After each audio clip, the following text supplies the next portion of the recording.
इससे पहले वीडियो में हम लोगों ने भाग 3 को कवर किया था, जिसमें हम लोगों ने मूल अधिकार को विस्तार से पढ़ा था। आज से हम लोग भाग 4 शुरू कर रहे हैं और भाग 4 में हम लोग पढ़ने वाले हैं नीति निर्देशक तत्व, डीपीएसपी। ठीक है, इसमें जो अनुच्छेद कवर है वो है 36 से 51। ठीक है, भाग 4 में कितने अनुच्छेद आते हैं? 36 से लेकर 51 तक। तो चलिए शुरू करते हैं। जो नीति निर्देशक तत्व है इसे लिया गया है कौन सा कंट्री से? सबसे पहला इंपॉर्टेंट क्वेश्चन बन जाता है, इसको लिया गया है आयरलैंड से। ठीक है, सेकंड जो पॉइंट है वो है 1935 भारत शासन अधिनियम जो था उसमें भी इसका उल्लेख था। ठीक है, 1935 भारत शासन अधिनियम में भी इसका उल्लेख था। उसमें इसका नाम क्या था? उसमें उसका नाम डीपीएसपी नहीं था, उसमें उसका नाम था निर्देशों के उपकरण। क्या था? निर्देशों के उपकरण, निर्देशों के उपकरण। ठीक, अब नेक्स्ट देखते हैं इसका उद्देश्य क्या है। इसका जो उद्देश्य है ना वो है सामाजिक व आर्थिक लोकतंत्र स्थापित करना। ठीक है, सामाजिक व आर्थिक लोकतंत्र का स्थापना, वही इसका उद्देश्य है। ठीक, नेक्स्ट इन्हें लोक कल्याण राज्य का प्रतीक भी कहा जाता है। इन्हें लोक कल्याण राज्य का प्रतीक भी कहा जाता है। ठीक, नेक्स्ट आ जाता है भाग 4 जो है राष्ट्र गांधी दर्शन से भी संबंधित है। ऐसे भी डायरेक्ट क्वेश्चन यदि एग्जाम में पूछा जाए कि कौन सा भाग जो है संविधान में गांधी दर्शन से संबंधित है, तो भाग 4 हो जाएगा। ठीक है, नेक्स्ट आते हैं केटी शाह ने क्या कहा था। केटी शाह ने बोला था कि डीपीएसपी एक चेक के समान है जिसका भुगतान बैंक अपनी इच्छा अनुसार करती है। ठीक है, डीपीएसपी एक चेक के समान है जिसका भुगतान बैंक अपनी इच्छा अनुसार करती है। किसका कथन है? तो वो केटी शाह का कथन है। ठीक है, अब चलिए आर्टिकल वाइज हम लोग इसको पढ़ लेते हैं पूरा। सबसे पहला आर्टिकल आ रहा है हम लोग के सामने, वो है आर्टिकल 36। 36 में क्या बोला गया? आर्टिकल 36 में बोला है कि भाग 4 में राज्य की वही परिभाषा है जो भाग 3 में अनुच्छेद 12 में है। ठीक है, यानी कि भाग 4 में भी राज्य की परिभाषा दिया हुआ है और भाग 3 में भी राज्य की परिभाषा दिया है। जब भाग 3 हम लोग शुरू कर रहे थे आर्टिकल 12 से, तो उसमें 12 में क्या था? राज्य की परिभाषा था। और यहाँ पर भी हम लोग जो शुरू कर रहे टीपीएसपी, उसमें जो पहला आर्टिकल 36 इसमें भी राज्य की परिभाषा। ठीक है, इसलिए वहाँ लिखा गया है भाग 4 में राज्य की वही परिभाषा है जो भाग 3 में अनुच्छेद 12 में है। ठीक, क्लियर। अब आ जाते हैं आर्टिकल 37 में बोला कि डीपीएसपी जो है वाद योग्य नहीं है। वाद योग्य नहीं है अर्थात इसे न्यायालय द्वारा लागू नहीं किया जाएगा। इसे न्यायालय द्वारा लागू नहीं किया जाएगा। क्लियर हो गया? इसको आप कंप्लेन लेके आप न्यायालय में नहीं जा सकते। जैसे मूल अधिकार का हनन हुआ तो उसके कंप्लेन लेकर आप न्यायालय में जा सकते हैं, लेकिन ये वाद योग्य नहीं है। इस कारण आप इसका यदि हनन भी हो रहा है ना तो आप न्यायालय नहीं जा सकते हो। ठीक है, क्लियर हो गया? अब नेक्स्ट देखते हैं। नेक्स्ट है आर्टिकल 38 में क्या बोल रहा है? राज्य इस प्रकार की व्यवस्था बनाएगा जिससे सामाजिक, आर्थिक और राजनीतिक न्याय प्राप्त हो सके। ठीक है, न्याय कितने प्रकार का होता है? हम लोग जो प्रस्तावना पढ़े तो हम लोग इसके बारे में डिस्कस कर चुके हैं। न्याय कितने प्रकार की होती है? तो वो होती है हम लोग के पास 3 प्रकार की। ठीक है, कौन कौन सी है? सामाजिक, आर्थिक और राजनीतिक। सामाजिक, आर्थिक और राजनीतिक न्याय। ठीक है, तो आर्टिकल 38 हम लोग को यही डील करता है कि राज्य इस प्रकार की व्यवस्था बनाएगा जिससे सामाजिक, आर्थिक और राजनीतिक न्याय सभी को प्राप्त हो सके। ठीक है, इन तीनों प्रकार के न्याय का उल्लेख प्रस्तावना में भी अभी मैंने बताया। राज्य आय की असमानता एवं प्रतिष्ठा की असमानता को कम करने का प्रयास करेगा। ठीक है, आय की असमानता। ठीक है, आय मतलब इनकम, जो भी इनकम है उसकी असमानता जो है और प्रतिष्ठा की जो असमानता, ठीक है, ये दोनों को कम करने की प्रयास करेगा। इसका भी उल्लेख आर्टिकल 38 में ही है। ठीक है, अब नेक्स्ट देखते हैं आर्टिकल जो 39 है इसमें क्या बोला गया। इसमें 6 बातों को उल्लेख है। कौन कौन सी 6 बातें इसमें? चलिए देखते हैं विस्तार से। सबसे पहला बात जो है वो है सभी स्त्रियों एवं पुरुषों को काम करने का समान अवसर प्राप्त होगा। ठीक है, सभी स्त्रियों व पुरुषों को काम करने का समान अवसर प्राप्त होगा। दूसरा है राज्य संसाधनों का यूज करेगा ऐसा जिससे अधिकतम लोगों को कल्याण हो। ठीक है, ऐसे करके यूज करेगा संसाधनों को जिससे अधिकतम लोगों को फायदा हो। ऐसा नहीं कि कुछ गिने चुने लोगों को ही फायदा हो जाए, ऐसा नहीं होगा। ठीक है, नेक्स्ट है राज्य आर्थिक संसाधनों के, ठीक है, आर्थिक संसाधनों के केंद्रीकरण को रोकेगा। आर्थिक संसाधन का केंद्रीकरण ना हो, उसका विकेंद्रीकरण हो जाए, ऐसा करने का प्रयास करेगा। केंद्रीकरण ना हो यानी कि केंद्रीकरण को रोकने का प्रयास करेगा। क्लियर, नेक्स्ट आ जाता है। जब हम लोग मूल अधिकार पढ़ रहे थे उसमें हम लोग ने एक 25वां संविधान संशोधन देखा था। उसमें क्या बोला गया था ना कि 31 जो सी था आर्टिकल उसको ऐड कर दिया गया था। उसमें क्या कहा था कि 39 बी और सी जो है ना उसको प्राथमिकता दी जाएगी। किसके ऊपर? 31 सी के ऊपर। ठीक है, क्लियर हो गया? मौलिक अधिकार के ऊपर जो है आपको 39 बी एंड सी को प्राथमिकता दी जाएगी। उसका उल्लेख अभी हम बता दिया। अब देखिए 39 बी और सी क्या बोलता है, अभी हम लोगों ने पढ़ा उसको। राज्य संसाधनों का यूज करेगा और जिससे अधिकतर लोगों को फायदा हो। दूसरा है राज्य आर्थिक संसाधनों के केंद्रीकरण को रोकेगा। क्लियर हो गया? अब आते हैं नेक्स्ट, जो डी और ई है उसको पढ़ लेते हैं। डी में बोल रहा है, मतलब चौथा पॉइंट जो है सभी स्त्रियों पुरुषों को समान कार्य हेतु समान वेतन दिया जाएगा। सभी की स्त्रियों को समान कार्य हेतु समान वेतन दिया जाएगा। नेक्स्ट है सभी स्त्रियों व पुरुषों के स्वास्थ्य को ध्यान में रखा जाएगा और उन्हें ऐसे काम नहीं करने दिया जाएगा जो उसके आयु के विरुद्ध हो। ठीक है। ऐसा नहीं कि 18 साल का लड़का है, उसको 30 से 40 साल का उम्र वाला व्यक्ति जो काम करता है उसको करने के लिए दीजिए, वैसा नहीं है। ठीक है, तो उसका आयु के विरुद्ध हो ऐसा काम नहीं करने दिया जाएगा। नेक्स्ट है, राज्य जो है बच्चों को सुकुमार आयु यानी कि टीनेज को ध्यान में रखेगा। ठीक है, क्लियर है, सुकुमार आयु मतलब टीनेज आयु। ठीक है, उसको ध्यान में रखेगा। और नेक्स्ट है, बच्चों के स्वास्थ्यकारी परिस्थितियों तथा अवसर उपलब्ध कराए जाएंगे तथा वे अपने व्यक्तित्व का विकास कर सके और उसके लिए गरिमा युक्त वातावरण भी उपलब्ध कराया जाएगा। क्या है, छठा पॉइंट सबसे लास्ट पॉइंट है और क्या इंपॉर्टेंट है, बच्चों के स्वास्थ्यकारी परिस्थितियाँ तथा अवसर उपलब्ध कराए जाएंगे, पहला पॉइंट। दूसरा है, अपने व्यक्तित्व का विकास कर सके उसके लिए गरिमा युक्त वातावरण का उपलब्ध भी कराया जाएगा। ठीक है, नेक्स्ट आता हूँ 42वां संविधान संशोधन। 42वां संविधान संशोधन में जरा यह जोड़ा गया था जो हम लोग अभी वातावरण वाला जो पढ़ा, ये चीज़, ये जो हम लोग ने पढ़ा यहाँ से यहाँ तक, इसको ऐड किया गया था 42वां संविधान संशोधन द्वारा। ठीक है, 42वां संविधान संशोधन द्वारा इसको ऐड कर दिया गया था 39F2। ठीक है, 39F2 ये भी याद रखना आपको। ठीक, नेक्स्ट आता हूँ 39A क्या बोल रहा है। ठीक है, 39A बोल रहा है कि सभी लोगों को निःशुल्क विधि सहायता दी जाएगी, निःशुल्क न्याय और विधिक सहायता दी जाएगी। 39A बोल रहा है। ठीक है, क्या बोल रहा है, सभी लोगों को निःशुल्क विधिक सहायता दी जाएगी। और ये किससे जोड़ा गया था, क्योंकि ए लिखा हुआ है तो ABCD कैपिटल लेटर में कहीं भी हो यानी कि नया अनुच्छेद बना है, तो नया अनुच्छेद बना यानी कि इसके लिए कुछ संविधान संशोधन हुआ होगा। तो इसमें कौन सा संविधान संशोधन हुआ है, वो है 42वां संविधान संशोधन 1976 में। ठीक है, लागू हुआ 1977 में। नेक्स्ट है, इसके लिए क्या था कि 1987 में नालसा एक्ट बना था। ठीक है, 1987 में नालसा एक्ट किसके लिए बना था, सभी लोगों को निःशुल्क न्याय व विधिक सहायता देने हेतु। ठीक है, नालसा एक्ट बना था। नालसा का फुल फॉर्म हम लोग देख लेते हैं यहाँ पे क्या होता है, national legal service authority, national legal service authority, national legal service authority. ठीक है, नेक्स्ट आता हूँ। अब नालसा एक्ट जो है ये क्या था, एट डिस्ट्रिक्ट, ये देखिए इसका दो पार्ट है, ये डिस्ट्रिक्ट लेवल पर होगा DLSA, डिस्ट्रिक्ट हो जाएगा, और यहाँ डी का मतलब डिस्ट्रिक्ट है, और स्टेट लेवल पर हो जाएगा SLSA यानी कि यहाँ पे स्टेट हो जाएगा एस का मतलब। ठीक है, लागू कब हुआ था ये एक्ट, नालसा एक्ट बना था 1987 में लेकिन लागू हुआ था 1995 में। क्लियर है, चलिए नेक्स्ट देखते हैं। हाँ, इसके लिए एक और चीज़ है, एक दिवस भी मनाया था, बहुत ज़्यादा इंपॉर्टेंट हो जाता है इस कारण से, राष्ट्रीय विधिक सेवा दिवस। ठीक है, राष्ट्रीय विधिक सेवा दिवस 9 नवंबर को मनाया जा रहा है इसको। ठीक है, नेक्स्ट देखते हैं। नेक्स्ट है, नालसा के संरक्षक कौन होते हैं, नालसा के जो संरक्षक होते हैं CGI यानी कि भारत के जो मुख्य न्यायाधीश होते हैं वो होते हैं। ठीक, उसके जो कार्यकारी जो अध्यक्ष होंगे वो कौन होंगे, सेकंड जज मतलब इसके बाद जो जज होंगे इसके बाद वो हो जाएंगे। ठीक है, नेक्स्ट हम लोग आ जाते हैं आर्टिकल 40 पे। 39 पढ़ चुके हैं, अब 40 पे आ जाते हैं। 40 में क्या बोला है, 40 में बोला है कि ग्राम पंचायत की स्थापना। ठीक है, इंपॉर्टेंट है, बहुत बार एग्जाम आ चुका है। ग्राम पंचायत की स्थापना 40 में, आर्टिकल 40 में इसका उल्लेख है। राज्य इन संस्थाओं को स्वशासन के रूप में विकसित करेगा, राज्य इन संस्थाओं को शासन के रूप में विकसित करेगा, ये भी लिखा हुआ किसमें, अनुच्छेद 40। ठीक है, अनुच्छेद 41 में क्या है, अनुच्छेद 41 में बोला है राज्य अपनी आर्थिक सामर्थ्य व विकास की सीमाओं को ध्यान में रखते हुए लोगों को काम, शिक्षा तथा सहायता उपलब्ध कराएगा। ठीक है, किसके लिए कराएगा ये चीज़, ये है बुजुर्गों, बीमार, बेरोजगार व निःशक्त यानी निःशक्त मतलब विकलांग लोगों के लिए है। ठीक है, फॉर एग्जांपल, इसके लिए एग्जांपल देखिए, वृद्धा पेंशन, एग्जाम में आ जाता है कि वृद्धा पेंशन कौन सा अनुच्छेद से संबंधित, तो 41 हो जाएगा। विधवा पेंशन, बेरोजगारी भत्ता, ये सब सारे चीज़ आते हैं अनुच्छेद 41 के तहत।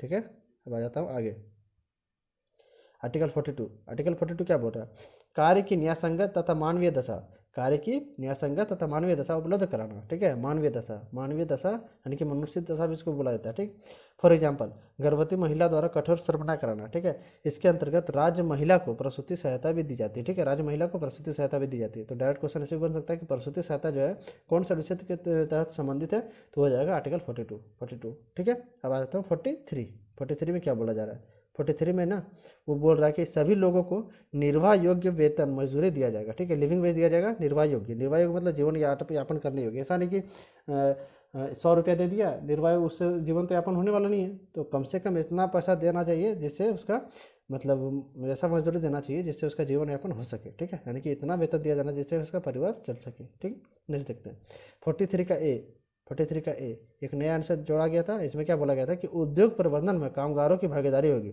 उद्योग प्रबंधन में कामगारों की भागीदारी होगी। इसको जोड़ा कब गया था, क्योंकि ए है, मैंने अभी बताया कि जब भी कोई आर्टिकल के आगे ABCDEF करके लिखा हुआ रहेगा कैपिटल लेटर में, तो उसका मतलब वो एक नया अनुच्छेद है और उसके लिए संविधान संशोधन हुआ है। तो कौन सा संविधान संशोधन हुआ, तो 42 42 संविधान संशोधन इसके द्वारा इसको जोड़ा गया, ठीक है। ट्रेड यूनियन का जो आधार है ट्रेड यूनियन का वो भी 43A ही है, ठीक है। अब देखिए इसको याद करने का एक तरीका मैं बता देता हूँ। 40 हम लोग पढ़ा, 41 पढ़ा, 42, 43, ठीक है। इसको याद करने का तरीका मैं बताता हूँ। देखिए वो तरीका है द म न, ठीक है। द म न, अब सोच रहे होंगे क्या मैं बता रहा हूँ, द म न, ठीक है। द म न मतलब क्या हो गया, देखिए 41 में क्या था, दशा, ठीक है। दशा, म मतलब मनोनीत दशा, और न मतलब निर्वाह योग्य मजदूरी, ठीक है। इसे हम लोग याद रख सकते हैं शॉर्ट में, ठीक है। नेक्स्ट आता है अनुच्छेद 44। अनुच्छेद 44 क्या बोल रहा है, समान नागरिक संहिता यानी कि uniform civil code, uniform civil code. इसका मतलब क्या होगा, विवाह तलाक आदि की शर्तें समान होगी भले ही उसकी रीतियां अलग हो। क्लियर है, ठीक। नेक्स्ट देखते हैं सायरा बानो वर्सेज मोहम्मद अहमद खान 1985। इसमें क्या बोला था, मुस्लिम महिला के लिए तलाक अधिकार को स्वीकार करते हुए उन्हें आजीवन भरण पोषण भत्ता देने का आदेश इसमें दिया गया था, ठीक है। फैसला आया था इसमें। नेक्स्ट आता है आर्टिकल, इसमें एक और है थोड़ा सा, देखिए इस निर्णय का प्रभाव करने हेतु, ठीक है, जो निर्वाह वाला जो देगा पैसा उसको प्रभाव करने हेतु 1986 में एक एक्ट बनाया गया था। क्या था, मुस्लिम महिला तलाक से संरक्षण एक्ट, मुस्लिम महिला तलाक से संरक्षण एक्ट, ठीक है। नेक्स्ट आता है सारा बानो वर्सेस भारत संघ। इसको भी आप लोग जानते होंगे, ट्रिपल तलाक जो है असंवैधानिक घोषित कर दिया गया, यानी कि उसको खत्म कर दिया गया कब, 2017 में, सारा बानो वर्सेस भारत संघ केस में, ठीक। नेक्स्ट आते हैं 43B, 43A हम लोग पढ़ चुके हैं। 43B देखते हैं। 43B में बोला गया, बी है कि इसको संविधान संशोधन से जोड़ा गया होगा, तो 97वें संविधान संशोधन से इसको जोड़ा गया था 2012 में, ठीक है। नेक्स्ट है, इसमें किस चीज़ का उल्लेख है, तो सहकारी संस्था का उल्लेख है, सहकारी संस्था का उल्लेख है, सहकारी संस्था का उल्लेख है। नेक्स्ट रहते हैं अनुच्छेद जो है 45 में क्या बोला गया, अनुच्छेद 45 में बोला गया कि 6 वर्ष से कम आयु के बच्चे के स्वास्थ्य व शिक्षा की व्यवस्था राज्य करेगा, ठीक है। स्वास्थ्य व शिक्षा की व्यवस्था राज्य करने वाला है 6 वर्ष से कम आयु के बच्चे को, ठीक। नेक्स्ट, मूल संविधान में अनुच्छेद 45 में यह बात उल्लेखित नहीं था। इसमें कैसा उल्लेखित था तो वो समझेगा, राज्य 6 से 14 वर्ष के बच्चों को निःशुल्क एवं प्राथमिक शिक्षा उपलब्ध कराएगा, इस टाइप से वहाँ पर उल्लेख था, ठीक है। लेकिन इसमें जो है, इसमें थोड़ा सा सुधार किया गया और यहाँ पे लिखा गया स्वास्थ्य व शिक्षा की व्यवस्था राज्य करेगा। क्लियर, नेक्स्ट देखते हैं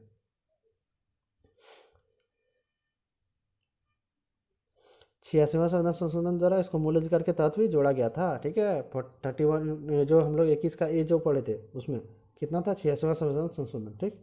नहीं देखते 86वां संविधान संशोधन कब हुआ था, 2002 में हुआ था। इसमें क्या क्या जोड़ा गया था, देखिए 45 मतलब आंगनवाड़ी, आंगनवाड़ी भी डायरेक्ट यदि पूछा जाए कि आंगनवाड़ी किस जो संस्था है वो किससे संबंधित है, यानी कौन सा आर्टिकल से है, तो 45 है, ठीक है। क्योंकि हम लोग 6 वर्ष से कम वाला जो बच्चों को ना पढ़े थे तो 45, ठीक है। अब इसमें कौन कौन सा और आर्टिकल था, तो 21 का ए भी था और एक है 51A, ठीक है। 51A हम लोग पढ़ेंगे थोड़ा देर बाद, ठीक। चलिए नेक्स्ट देखते हैं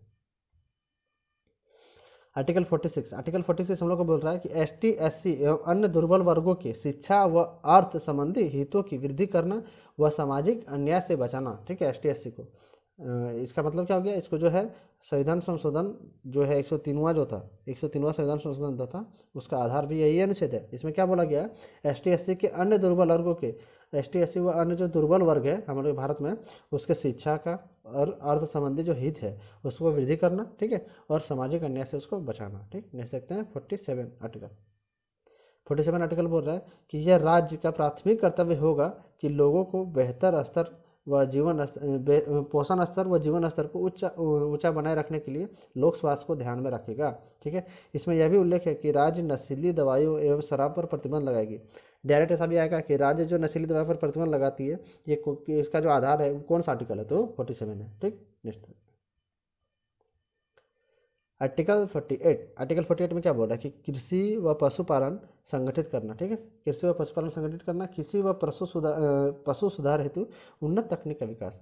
नेक्स्ट है पशुओं के वध पर रोक, पशुओं के वध पर यानी गाय वध पर रोक है। डायरेक्ट इस तरह का क्वेश्चन आ जाता है एग्जाम में, तो लगा दीजिएगा 48। नेक्स्ट देखते हैं 48 का ए जो है, इसको ए है यानी कि नया आर्टिकल है, तो इसको जोड़ा गया था 42nd अमेंडमेंट द्वारा, ठीक। इसमें क्या है, इसमें पर्यावरण संरक्षण एवं वन्य जीव की रक्षा राज्य का कर्तव्य है, ठीक है। क्लियर हो गया, पर्यावरण संरक्षण से संबंधित जो आर्टिकल हुआ है 48 का ए। नेक्स्ट आते हैं 49।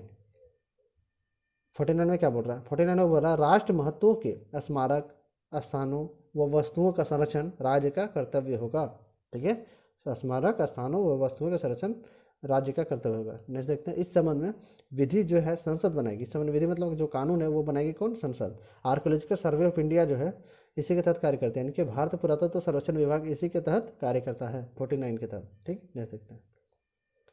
आर्टिकल 50 में क्या बोल रहा है, लोक सेवाओं में कार्यपालिका से न्यायपालिका को अलग करना। इसको याद कैसे करिएगा, तो 50 मतलब क्या होगा, आधा आधा चांस, आधा आधा मतलब क्या, आधा आधा हो गया, मतलब बट गया, दो भाग में बट गया, बराबर भाग में।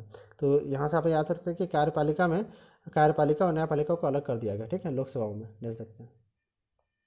51 में क्या बोला, राज्य जो है, राज्य अंतर्राष्ट्रीय शक्ति व सुरक्षा को बढ़ावा देगा। क्लियर। दूसरा है, राष्ट्रों के मध्य न्यायसंगत एवं सम्मानजनक संबंध को बढ़ावा देगा। ठीक है। तीसरा है, अंतर्राष्ट्रीय विधि एवं संधि पालन को बढ़ावा देगा।